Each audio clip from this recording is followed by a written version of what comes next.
run, but no, it's got me a lot more healthier. I don't really process food much anymore. It's actually taught me to learn to cook myself, and it's actually taught me to actually put on weight a bit more as well. So for me, it has been a massive change on my life. Literally. And we are recording. We're running on empty, running wall, running wall, running wall, running on empty, running wall.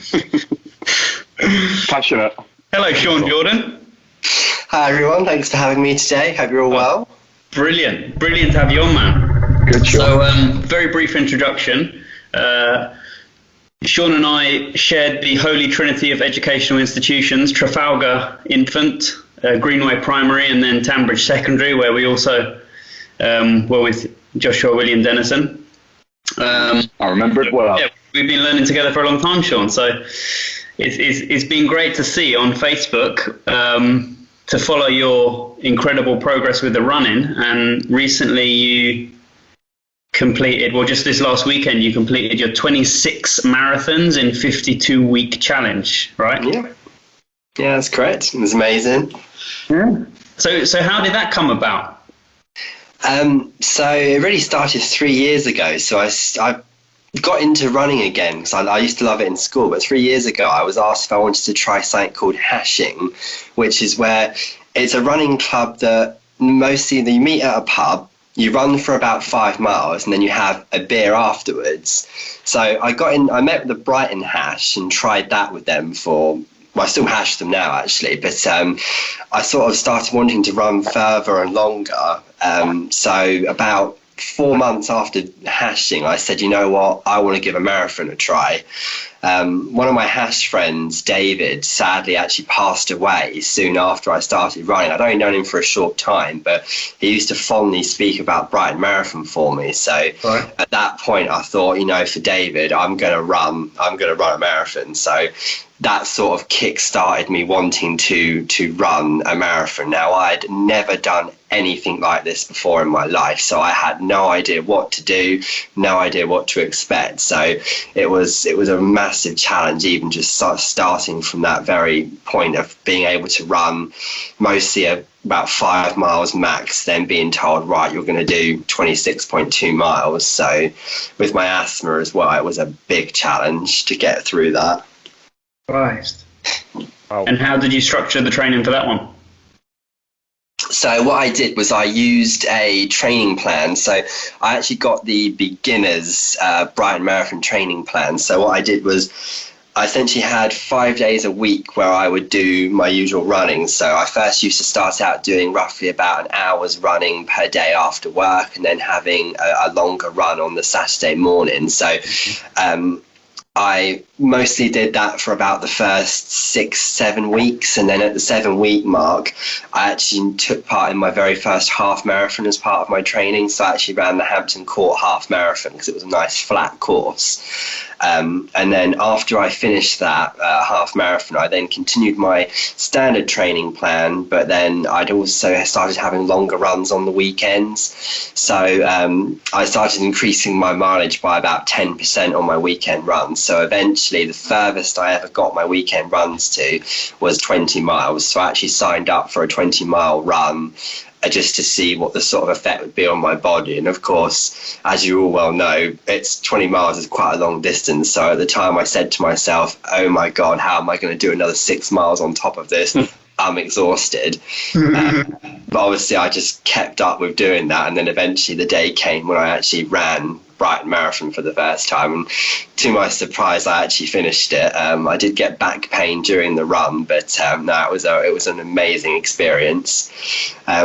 Obviously I've become a bit hooked on marathons since. So after I finished Brighton Marathon, I then said, right, I want to do the 12 marathons in 12 months challenge. I thought, let's give that a try. So I then just went crazy and just started running marathons as much as I could. And then obviously last year I did 26 in 52 weeks, of which I did 15 of them between August and December. So I've had quite a few weekends where I've just been running double marathons just for the hell of it. I just find it so relaxing. It's so good for my mental health as well. So I just can't get enough of it, just all the time. Awesome. Sean, can I ask you, I had a couple of things to say, but you were flowing for article on the way. You're at the 20 mile. Whereabouts was that? The 20 mile race you did? So I did it in Worthing. It was there is that's a popular one for the pre-marathon, isn't it? That Worthing 20 mile. Yeah, it was a perfect day for it. So it was a very hot day, but it was just after the clocks had changed. But it was a nice, just straight 10 miles from Shoreham down to, I think it was just past Lancing and then all the way back to Shoreham. But it was such a good event. I loved it. And again, very flat surface. So that made it even better. Awesome. And I was also going to ask, in your training plan, you say so it was an hour after work. Was that every day? Was it a 6-day-a-week training plan? Yeah, so Sundays would typically be my rest day. Wednesdays was supposed to be a strengthening day, but I didn't necessarily always do that. I would just go for a run instead. But it was 6 days a week. So was that meant to be the gym or something like that, a strengthening day? Yeah, it was meant to be the gym. So I was working away from home at the time, and I was actually at a hotel. So sometimes on the Wednesday I would do cross training in the gym, but again it varied week by week. Sometimes I just didn't feel like it. I wanted to go outside for a physical run. Yeah. Awesome. Was there a moment where you thought, during the training, where you thought, what the heck am I doing here? Did you ever struggle at any point, or was it all just smooth sailing for you? No, I did have some days where I thought, I don't want to do this anymore. I don't think I can do it. So those days typically came when it was raining. So it was a case of just trying to just block that out mentally. So music sort of became my big thing to help me get through it. So I would just chuck on a running playlist from Apple, and I would just forget about it and just switch off and just keep running. And I just kept doing that. And the more I did that, I found that I wasn't having those demons. I found that my asthma wasn't becoming a problem. I could just continue going. So I sort of just managed to create that mental blocker and just shut it out of my life. So, I mean, I have no idea, but how is it with asthma? Like, do you have to inhale before, or is it like, do you get out of breath faster? Like, what's the implications, and how did you overcome that?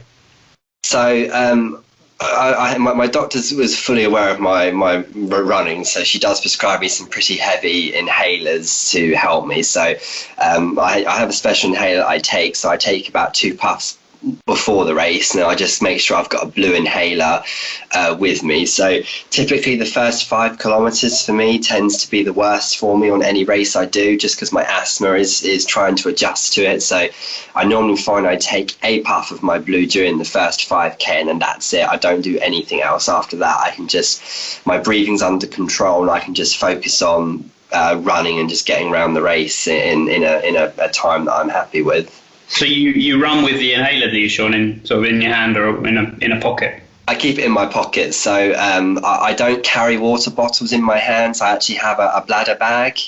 So I carry 1.5 litres in there, and then I have those. I normally have a very thin jacket with pockets where I put my inhaler in. So that way I don't have to worry about anything. I can just focus on what I'm doing. Awesome. Sean, when you do the double marathons, I mean, this just sounds crazy to me. You must wake up on the Sunday and think, how am I going to get through this? But are you quite tactical on the Saturday? Do you hold off because you know you've got the next one coming? Yeah, so I'm very tactical in what I do. So I tend to forget about the finish time completely. So the race director I have via Phoenix Running Events, he always says you just forget about the time. So it's normally 7-8 hour event cut-off time limits. So I aim to run the first half normal, and then the second half I tend to take it a bit slower. So I tend to aim for 45 minutes per lap that I do it on. And then the Sunday I tend to take a similar routine, but I don't tend to wake up in any pain or anything. I just think, great, let's do this, let's get it out of the way. I am doing the challenge. Sorry to interrupt, man. I had a quick look on the Phoenix Running thing this morning, the Phoenix Running webpage, and each lap then is 5K, is that right? Yeah. Each lap's 5K. Right. And we have an aid station at the start of each lap. And so are all these marathons on the same route? No, so we have various ones that we do. So we do some at Denby's, Wine Estate and Dorking, very hilly if you ever want to do it. We have some routes in West Byfleet that we do. We have a few events that take place in Essex around Red Bricks Lake. And then the majority of events do take place on the towpath on Walton-on-Thames. So sometimes we run up to Hampton Court and back. If we do that route, it's only 4 laps. And then we have our usual 8-lap route, which is up to... I can't remember the name of the pub we would run up to, but we run that particular route. So hopefully we can run it again next week when restrictions are lifted. Fantastic. Sean, what kind of injuries do you get doing this amount? Because that's incredible. Because I suppose when you're answering that about doing the back-to-back marathons, I suppose it's not only that. When you're doing them every weekend consecutively, you must pick up some injuries. No, what kind of niggles are you getting there? So, Sal, on your first marathon, I think you covered this, but obviously I do have the toenail issues. So it's mostly just the toenails that I lose. Occasionally I do get a little pain in my knees, but I've developed a nice recovery process for it. So I do have my Pulse Roll sports massage gun that I use. Yeah, I bought one the other week. They're magical. I'll show you actually. I don't know if you can see it. Go on. I take these electrolytes as well to help with all the cramps and stuff. So these actually are very good at preventing my injuries. So I also have I think it's Entora pads for your shoes. So that sort of protects your feet and gives you better shock absorption. So it's kind of like running on clouds actually when you've got those pads in your shoes. It sounds nice. And then I alternate my running shoes as well. So I have a lot of running shoes in my possession. And it's all right pads are just insoles, are they, with a bit of cushioning? And yeah, they're much bigger than anything you'd get in a normal pair of running shoes. So I would recommend them if you ever find you get problems with your feet when you run. You're doing that volume, yeah. You've got to cushion it. And how about, have you been through a few pairs of sneakers? What do they recommend on a pair of running shoes? 300 miles or something silly like that? And you think, cool, you get through that. It's about 400 to 600 miles they recommend. Yeah. So I track it on my Garmin app and my Garmin watch. So I just sync up the pair of shoes to Garmin. It will just track it for me and then tell me when I've done that amount. And you do change them, do you? Sort of every 500 miles? Yeah, so I've got 6 pairs of running shoes in circulation at the moment. I typically will run 80 miles in each pair, and then I'll switch them with another pair. I just buy shoes whenever I see them or I like them. Very systematic, Sean. Yeah. I like it. You'll have a nice shoe museum by the end of it. Sean, here. Yes, James. It's like a press conference. How do you fuel, like if you're doing back-to-back marathons on a weekend, how would you fuel that? I mean, do you do carbo loading and things, or? Yeah, so I so for doing my carb loading, I don't just have a massive carbing session the night before. I tend to slowly increase for it. So typically what I do is the Wednesday I start increasing my carbs. When I have my lunch, for example, I switch out my fruit and I try and substitute that with some fries or something, or something very heavily potato-y. I do still then eat the fruit later on in the day, but I always make sure I've started getting extra carbs in. And then obviously the night before the first race, I tend to have like a big pizza and some garlic bread, and then I just have that. And obviously I have my porridge as well every day, so that helps with my carbing as well. And then after I've done the first race, obviously I have a protein shake afterwards. Then when I get home, I then eat like hummus and pita breads and some falafel as well. I sort of get that in my system. And then I typically aim to have some sort of a pasta dish later on that day as well. And then obviously electrolyte tablet as well. And then that helps me ready for the Sunday. So it hasn't failed me yet. Awesome. During the pandemic now, I mean, I guess I'm not sure what the rules were where you live, but did you manage to do any marathons by yourself, or did you have, was there a big disruption to your training, or did you manage to get out and do your thing to keep in the flow, or how did you deal with it? I'm very lucky with where I live actually. So I live in a small village called Southwater, It has the Downs link. James and you guys might have heard of it, but the Downs link is it's a 37.5 mile stretch of path you can use. So I actually live 1 minute from it. So I spent most of my days running on there. So I tend to run to Partridge Green most of the time and back. I have an out route that I can do, so I can go for a casual 11-mile run.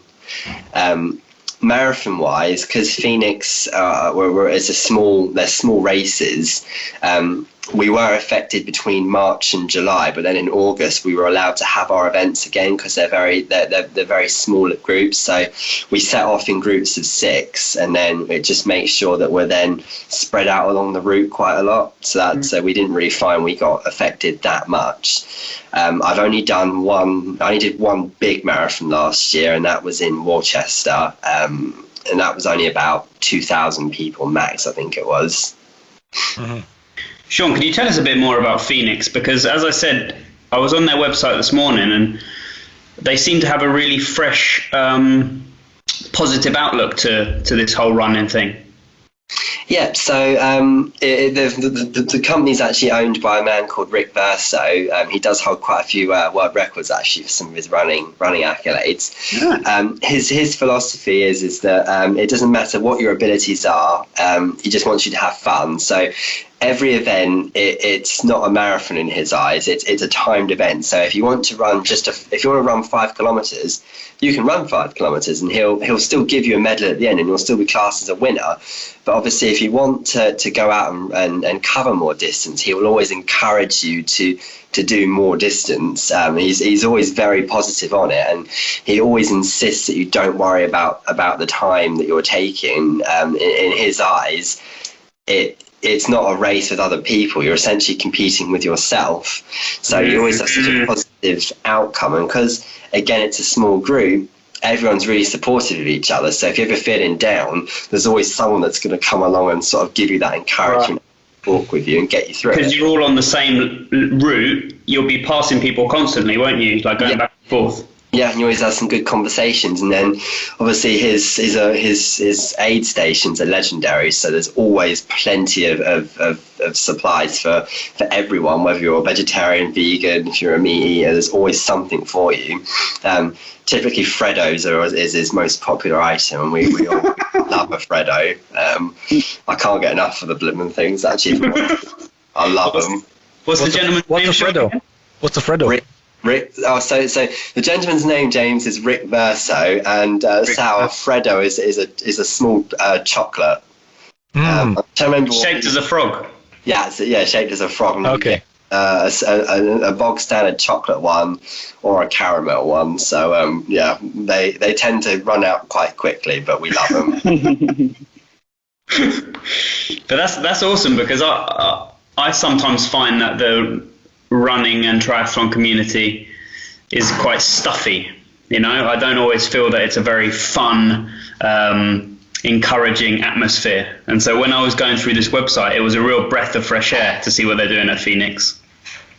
I totally get where you're coming from there, because the first time I ran with Phoenix, when I turned up, everyone had T-shirts on saying they'd run 1,000 marathons, they'd done 100 marathons in 100 weeks. I was terrified. I was like, I'm in an elite group here. I'm going to DNF here today. But after my first lap, I realised actually everybody was super encouraging and super nice, and you just sort of forgot about it. And of course, now I've started actually getting some of those T-shirts myself now, from completing various events hosted by Phoenix Running. So, I can never speak highly of Phoenix. I always love it when I get to go to their events. So I'd recommend you give them a try, James. I will when I'm back, man. That's really cool.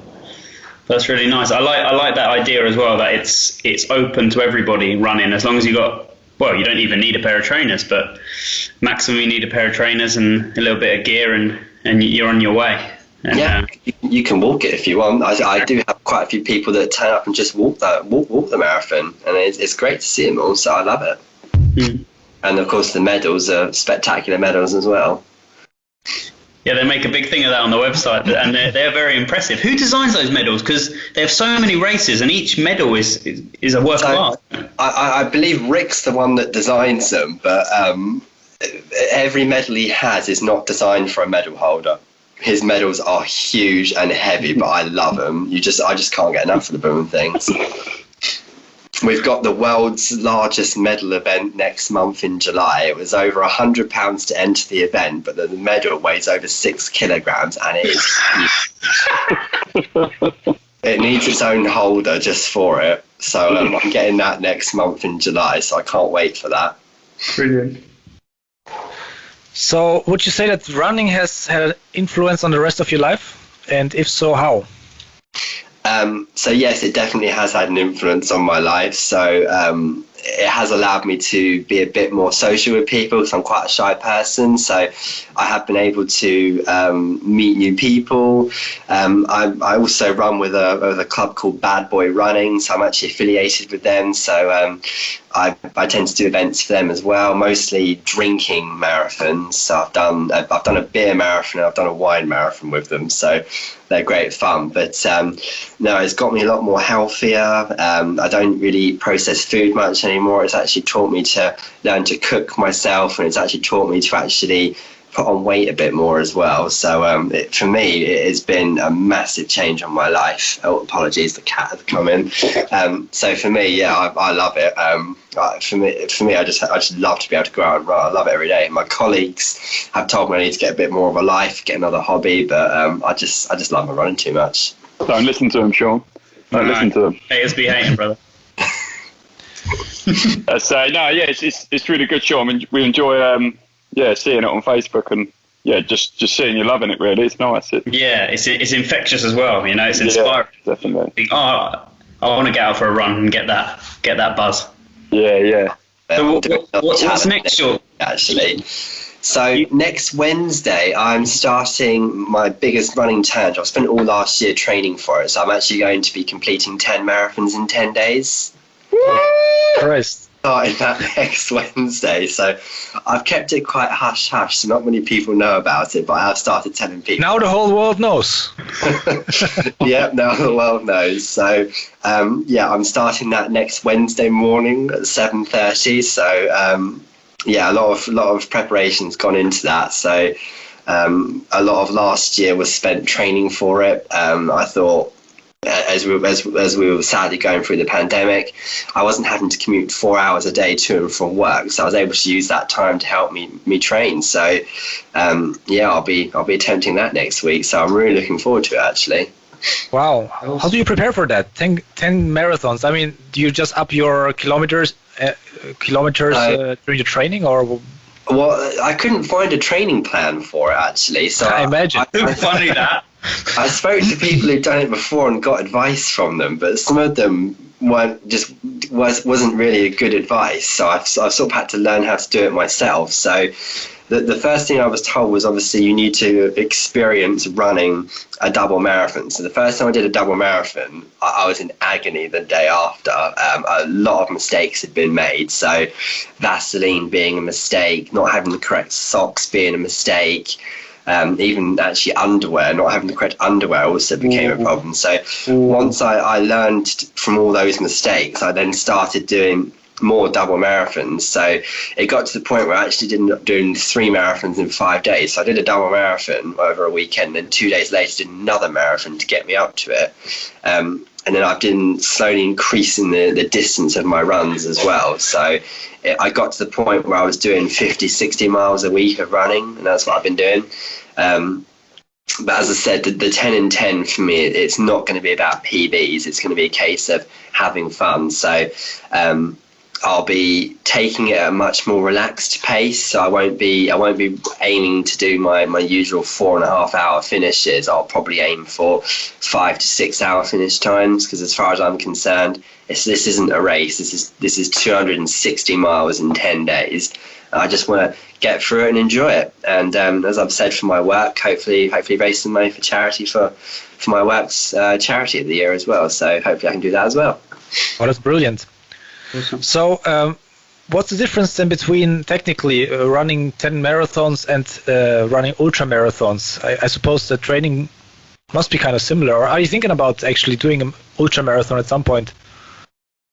So I think actually the training plans would probably be the same actually, because a lot of them do suggest that you do like 30 plus mile runs in your long runs. So I know the Thames Path 100 just took place a few days ago actually. I know people who did that were doing similar training plans where they were aiming to run 37 miles in like their long runs as a minimum. Obviously, with those ultra events, so you have to do the distance in usually about 38 hours time. So I think the Thames 100 actually had a 37-hour cut-off point. My running club, Bad Boy Running, were well represented at that event, and Lorna Spring, I think it's pronounced, who was a member of the club, she actually won the women's part of that race. She did it in 20 hours, which was wow. Absolutely incredible. I don't know how she did it, but yeah, it was amazing. That's incredible. I also, Sal, just as a side comment, I love the way that you pronounced ultra marathon in your German. It became ultra marathon. The ultra marathon. Have you got an ultra marathon in mind that you're going to do? Who, me? Yeah, you, Sal. I don't know. We'll see. I mean, I just barely finished one normal marathon, so let's see. I want to first see if that was a one-off or if I can repeat that. But I'm actually curious if you're also thinking about maybe expanding and, dipping the toe into other categories and maybe turning this into a triathlon, like adding maybe cycling or other things to the marathon, or is this your thing now and you think you're going to be sticking to that for a while? I'm probably just going to stick to running. I used to do cycling, but when I took up running as well as cycling, I found that I was enjoying running more than cycling. So I actually got rid of the bike actually to do running instead. I might try cycling again at some point, but I just find with my running is I'm able to go to more places and experience more things. So obviously with my running, I was able to go to Croatia back in 2019, obviously, and do a wine marathon. And I'm not sure there would have been a cycling route based on the route we did. A wine marathon on a bike. That'd be great. Sean, these wine and beer marathons, how do they work? Is it like the aid stations are alcoholic, or? Yeah, the aid stations are alcoholic. So the wine marathon had about 19 wine stops. I think 6 were supposed to be water. Oh wait, you're drinking during the marathon? I didn't during get the that marathon. one. Holy crap. Yeah. And we were in ferries, so everyone seemed to like our costumes. So at stops where there wasn't supposed to be wine, they were giving us wine anyway. And most stops had three to five different wines to choose from, and they did insist you try all the different wines at each stop. So I was pretty plastered at the foam party when we finished the marathon, but it was a great marathon. Don't remember much afterwards, but yeah, it was a good foam party. I'd be interested to find out how many people died during these events. No one died. Well, some pumpkins might have died, actually, because one of our runners decided to get completely naked and start taking pictures with pumpkins. Poor pumpkin. Yeah. That doesn't happen at the London Marathon, does it? No, it doesn't happen at the London Marathon. The beer marathon was well, we weren't as good as the beer marathon actually either. Actually, we were pretty naughty there as well.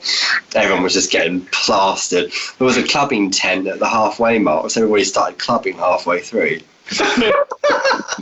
We still finished, but we. Do you actually run in between of those ones, Sean? Has it become a bit more of a walk round? Mostly we were running. Stagger. I think on the beer one, we were given quite a large keg of beer to take with us. So we were trying to get rid of it while trying to run, while trying not to spill the beer. So there was just beer everywhere. Carnage. Where was the beer one, Sean? So the beer marathon was in Belgium. It's called the Beer Lovers Marathon. So they are going to attempt to hold it again this year, but I'm not sure if I'm going to be able to make it or not. It's all going to depend on COVID. But yeah, there's quite a few stops in the brewery there actually as well. They do, so it's quite lethal. The beer is quite strong.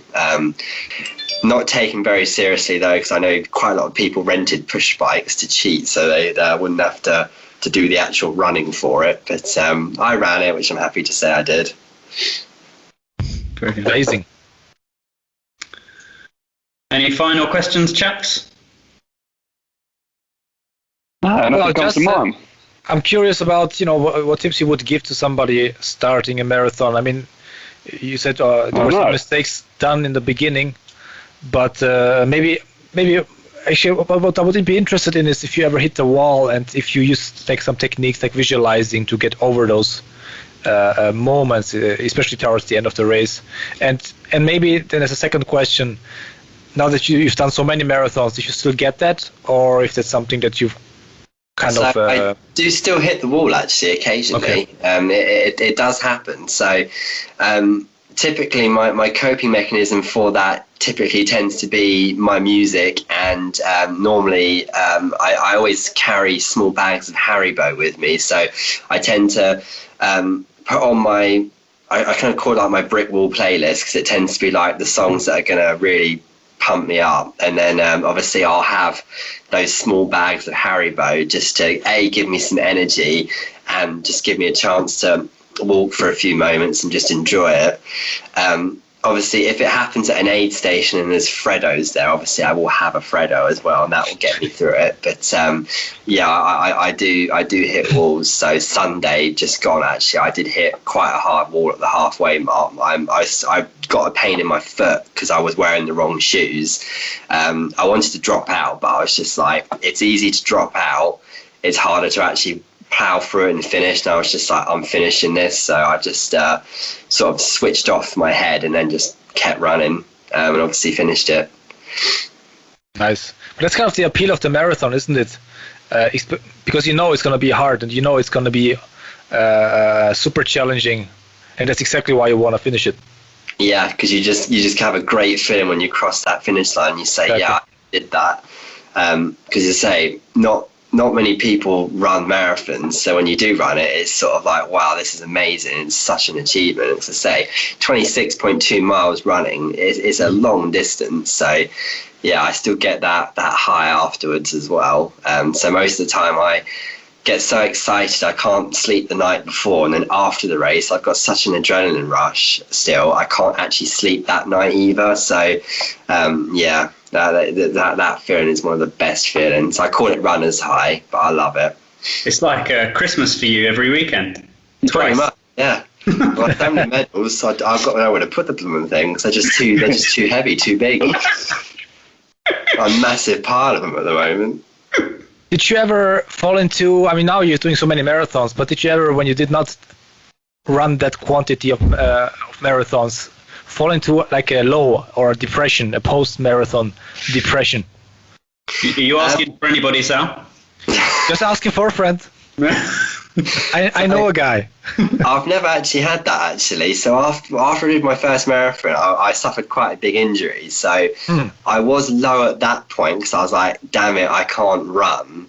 But when I entered my next marathon, I was just like, yeah, this is awesome. I just need to get back into my training. So lockdown, yes, also was a low point because I thought I can't run anything because nothing's happening. But I did do virtual events. I took part in my first 24-hour race actually during that, where you ran a mile every hour on the hour for 24 hours. So my advice would be try and find something that you can challenge yourself with that you wouldn't normally do. So for me, that was a big one for me, because most people know I can't stay up past 1 a.m. So for me, that was just a challenge in itself, getting past that and running a mile every hour, although I ended up competing with myself and running 40 miles over that 24-hour period. But yeah, it was a great achievement and I loved it. Never doing it again though, ever. You got me curious, what's your number one song to motivate you when you're running? Toka's Miracle by Fragma. It's a very old song, but I love it. It's such a good song. It's hard to find copies of it these days, but no, it's such a good song. I'm a big Swiftie as well, so I do a lot of Taylor Swift on my playlist.